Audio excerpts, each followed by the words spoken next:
अच्छा जी, chapter number 17 की theory की डिस्कशन कंप्लीट हो गई है। अभी हम डिस्कशन करेंगे एक्सरसाइज के हवाले से। तो चूँकि हम तो स्मार्ट सिलेबस पढ़ रहे हैं, तो एक्सरसाइज में कुछ क्वेश्चंस इस तरह के हैं कि वो स्मार्ट सिलेबस की वजह से अब हम डिस्कस नहीं करेंगे। बुक में तो मौजूद हैं, लेकिन हम तो रिड्यूस सिलेबस पढ़ रहे हैं। एमसीक्यू तमाम के तमाम इंक्लूडेड हैं। मैंने यहाँ पे ऑप्शन लिख दिए हैं।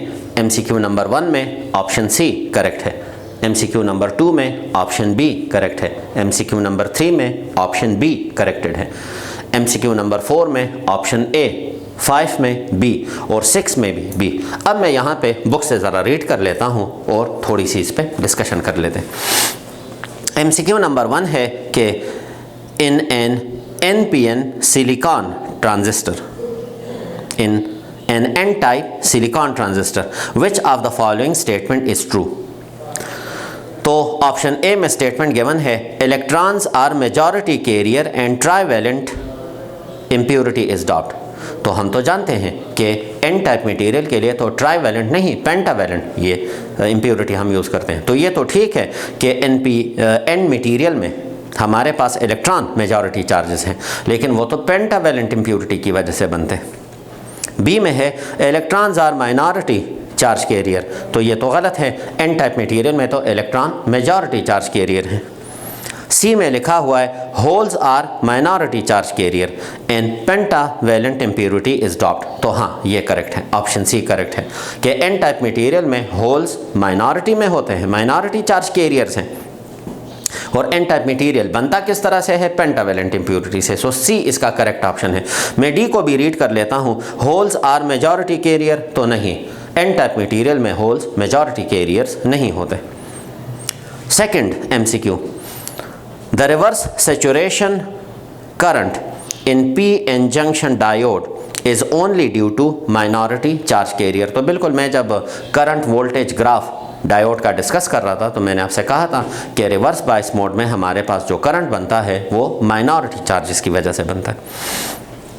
3 improper biasing of a transistor circuit produces, तो ऑप्शन बी करेक्ट है, डिस्टॉर्शन इन दी आउटपुट सिग्नल। आउटपुट सिग्नल हमारे पास या तो बिल्कुल ही नहीं होगा या इंतहाई डिस्टॉर्टेड, यानी इंतहाई एक नॉइजी किस्म का आउटपुट होगा।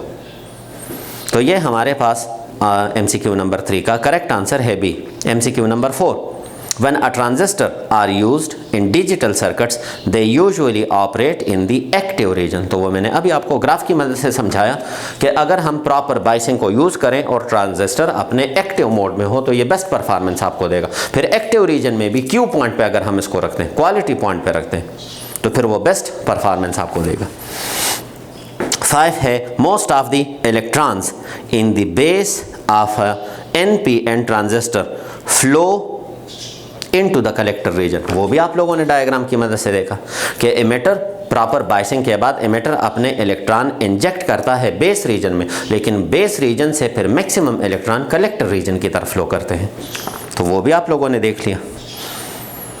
और 6th है कि in a transistor collector current is controlled by the base current. बिल्कुल, अभी थोड़ी देर पहले मैंने आपसे ये डिस्कस किया कि कलेक्टर करंट जो है वो हम बेस करंट की मदद से कंट्रोल करते हैं। बेस करंट पे अगर हम मुख्तलिफ इनपुट रखें तो उससे कलेक्टर करंट की वैल्यू चेंज हो जाती है। कॉन्सेप्चुअल क्वेश्चन, यहाँ पे मैंने सेकंड कॉलम बनाया हुआ है कॉन्सेप्चुअल क्वेश्चन का। तो तमाम कॉन्सेप्चुअल क्वेश्चन हमारे सिलेबस का हिस्सा है एक्सेप्ट 8 एंड 9। लेकिन इसके कॉन्सेप्चुअल क्वेश्चन अभी अगर आप ये वीडियो सही तरीके से देख चुके हैं तो तमाम कॉन्सेप्चुअल क्वेश्चन के आंसर आपको इस वीडियो में मिल जाएंगे।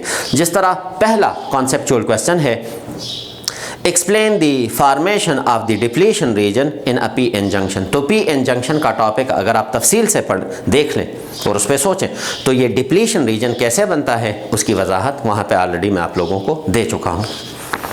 दूसरा है, explain why in a transistor the base is thin and lightly doped and the collector is large in size. ये भी मैं आपको अभी बता चुका हूँ थोड़ी देर पहले कि हम बेस को थिन इसलिए रखते हैं क्योंकि बेस तो जस्ट ट्रिगरिंग का काम करता है, वहाँ पे तो हम करंट को बहुत स्मॉल रखते हैं। एक्चुअली आउटपुट तो हमने देखना होता है कलेक्टर टर्मिनल पे।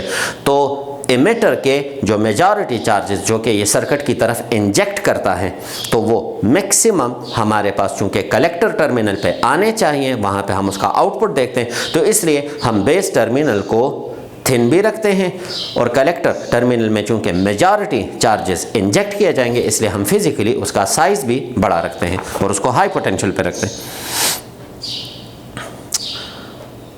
अच्छा जी, 3 में हमारे पास है explain why the base current is weak as compare to the collector current. फिर वही बात है, दोबारा रिपीट हो रही है कि बेस टर्मिनल पे हमारे पास जो वोल्टेज होता है वो इंतहाई कम होता है। डायग्राम में आपने देख भी लिया, और उसकी वजह क्या है, क्योंकि हम जस्ट इसको ट्रिगरिंग के लिए यूज़ कर रहे हैं। तो जब बेस टर्मिनल पे वोल्टेज कम है तो डेफिनेटली हमारे पास बेस टर्मिनल पे फिर करंट भी कम होगा, और एमिटर के मेजॉरिटी चार्जेस जो कि इसने सर्किट की तरफ इंजेक्ट किए हैं वो कौन रिसीव करता है, कौन कलेक्ट करता है, वो कलेक्टर रिसीव करता है। तो इसलिए कलेक्टर टर्मिनल पे हमारे पास लॉजिकल सी बात है कि करंट बहुत ज़्यादा होगा। कलेक्टर को हम कलेक्टर कहते ही इसीलिए हैं कि एमिटर के जो मेजॉरिटी चार्जेस हैं वो कलेक्टर रिसीव करता है। नेक्स्ट है हमारे पास why emitter base junction is forward bias and collector base junction is reverse bias. तो अभी हमने एक ग्राफ बनाया था कि अगर हम एमिटर बेस जंक्शन और कलेक्टर बेस जंक्शन को प्रॉपर बाइसिंग के मुताबिक कनेक्ट करें तो ट्रांजिस्टर एक्टिव मोड में रहता है और वो प्रॉपर तरीके से काम करेगा।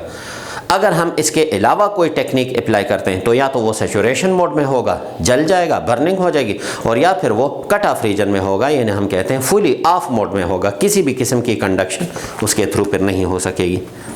तो ये उसकी प्रॉपर्टीज़ में से एक प्रॉपर्टी है कि प्रॉपर वर्किंग के लिए इसका एमिटर बेस जंक्शन का फॉरवर्ड बाइस होना ज़रूरी है और कलेक्टर बेस जंक्शन का रिवर्स बाइस होना वो भी ज़रूरी है, वरना उन दोनों रीजन में हम ट्रांजिस्टर को किसी भी पर्पस के लिए इफ़ेक्टिवली यूज़ नहीं कर सकते।